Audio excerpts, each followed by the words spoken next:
ہشام دستوائی نے یحییٰ بن ابی کثیر سے بیان کیا، ان سے ہلال بن ابی میمونہ نے، انہوں نے کہا ہم سے عطاء بن یسار نے بیان کیا، انہوں نے ابو سعید خدری رضی اللہ عنہ سے سنا کہ نبی کریم صلی اللہ علیہ وسلم ایک دن ممبر پر تشریف فرما ہوئے اور ہم سب آپ صلی اللہ علیہ وسلم کے ارد گرد بیٹھ گئے۔ صحیح بخاری حدیث نمبر 921۔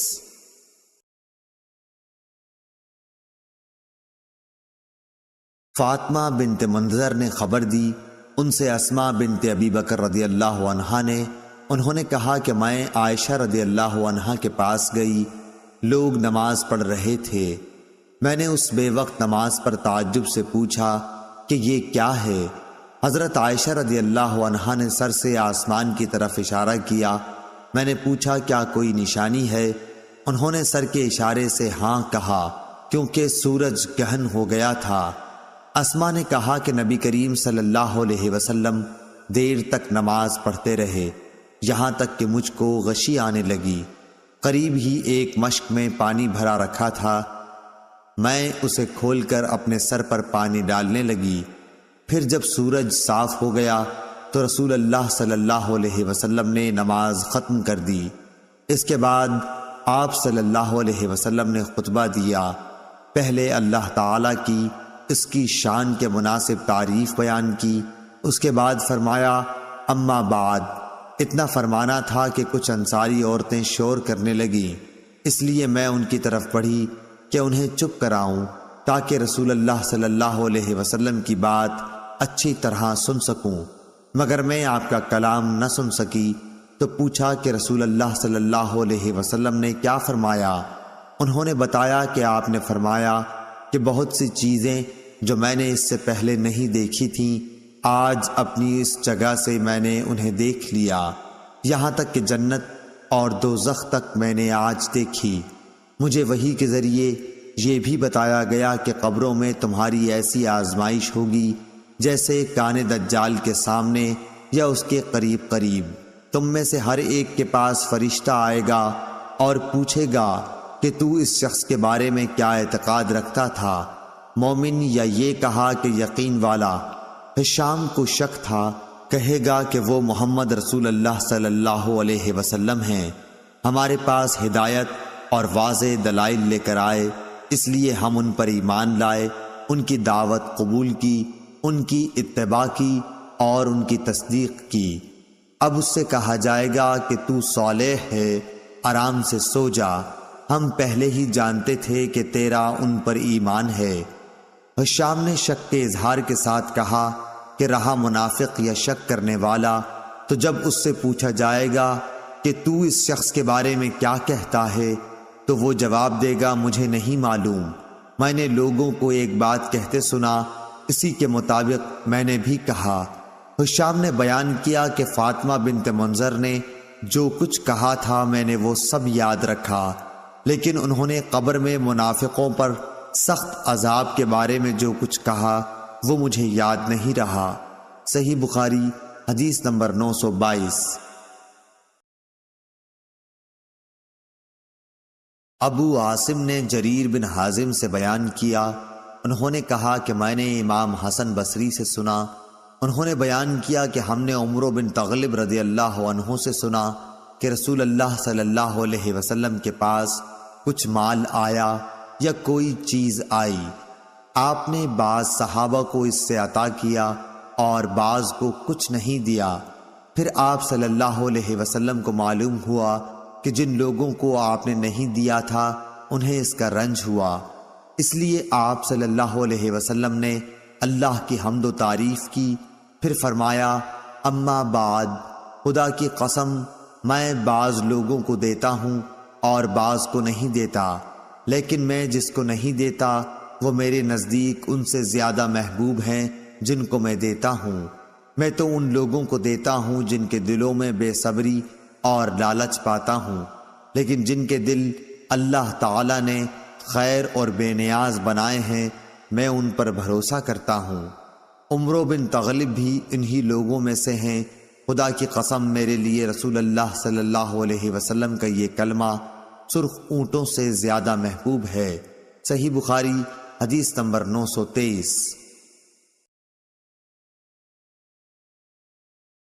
ابن شہاب نے کہا کہ مجھے عروہ نے خبر دی کہ حضرت عائشہ رضی اللہ عنہا نے انہیں خبر دی کہ رسول اللہ صلی اللہ علیہ وسلم نے رات کے وقت اٹھ کر مسجد میں نماز پڑھی، اور چند صحابہ بھی آپ کی اقتداء میں نماز پڑھنے کھڑے ہو گئے۔ صبح کو ان صحابہ رضوان اللہ علیہم نے دوسرے لوگوں سے اس کا ذکر کیا، چنانچہ دوسرے دن اس سے بھی زیادہ جمع ہو گئے اور آپ کے پیچھے نماز پڑھی۔ دوسری صبح کو اس کا چرچا اور زیادہ ہوا۔ پھر کیا تھا، تیسری رات بڑی تعداد میں لوگ جمع ہو گئے، اور جب رسول اللہ صلی اللہ علیہ وسلم اٹھے تو صحابہ رضی اللہ عنہم نے آپ کے پیچھے نماز شروع کر دی۔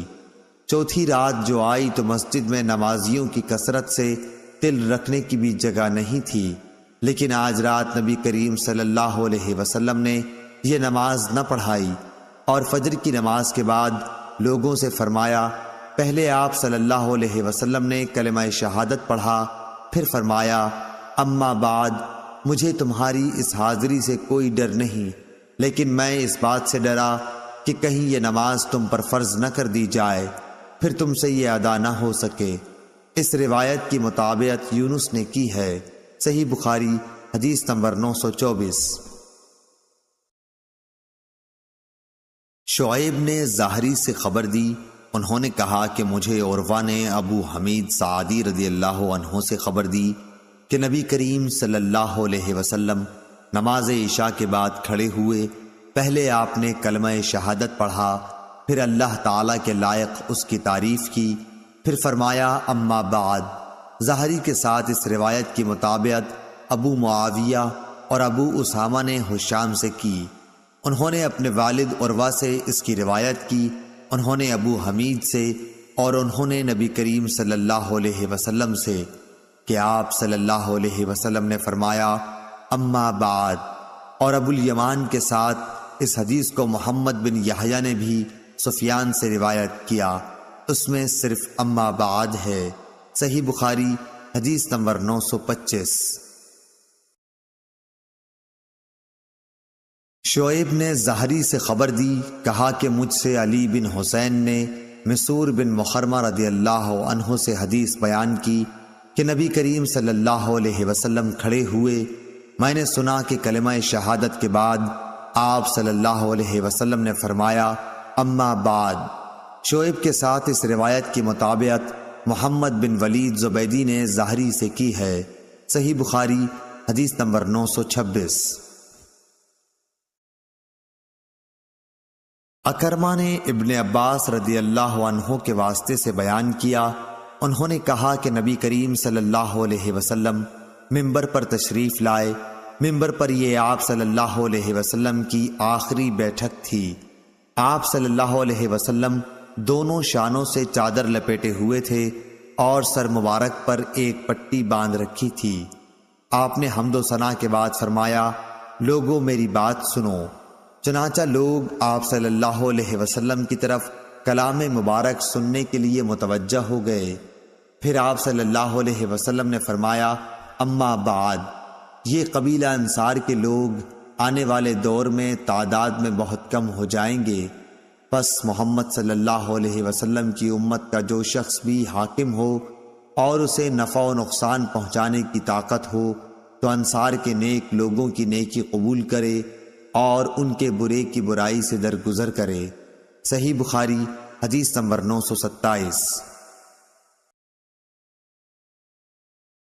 عبید اللہ عمری نے نافع سے بیان کیا، ان سے عبداللہ بن عمر رضی اللہ عنہ نے کہ نبی کریم صلی اللہ علیہ وسلم جمعے میں 2 خطبے دیتے اور دونوں کے بیچ میں بیٹھتے تھے۔ خطبہ جمعے کے بیچ میں یہ بیٹھنا بھی مسنون طریقہ ہے۔ صحیح بخاری حدیث نمبر 928۔ محمد بن عبد الرحمن بن ابی ذاب نے بیان کیا، ان سے ظاہری نے، ان سے ابو عبداللہ سلیمان اغر نے، ان سے ابو ہریرہ رضی اللہ عنہ نے کہ نبی کریم صلی اللہ علیہ وسلم نے فرمایا، کہ جب جمعے کا دن آتا ہے تو فرشتے جامع مسجد کے دروازے پر آنے والوں کے نام لکھتے ہیں۔ سب سے پہلے آنے والا اونٹ کی قربانی دینے والے کی طرح لکھا جاتا ہے، اس کے بعد آنے والا گائے کی قربانی دینے والے کی طرح، پھر مینڈھے کی قربانی کا ثواب رہتا ہے، اس کے بعد مرغی کا، اس کے بعد انڈے کا۔ لیکن جب امام خطبہ دینے کے لیے باہر آ جاتا ہے تو یہ فرشتے اپنے دفاتر بند کر دیتے ہیں اور خطبہ سننے میں مشغول ہو جاتے ہیں۔ صحیح بخاری حدیث نمبر 929۔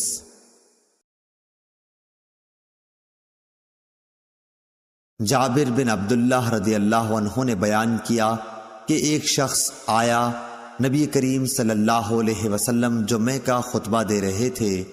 آپ صلی اللہ علیہ وسلم نے پوچھا کہ اے فلاں، کیا تم نے تحیۃ المسجد کی نماز پڑھ لی؟ اس نے کہا کہ نہیں۔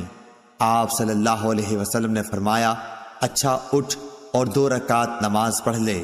صحیح بخاری حدیث نمبر 900۔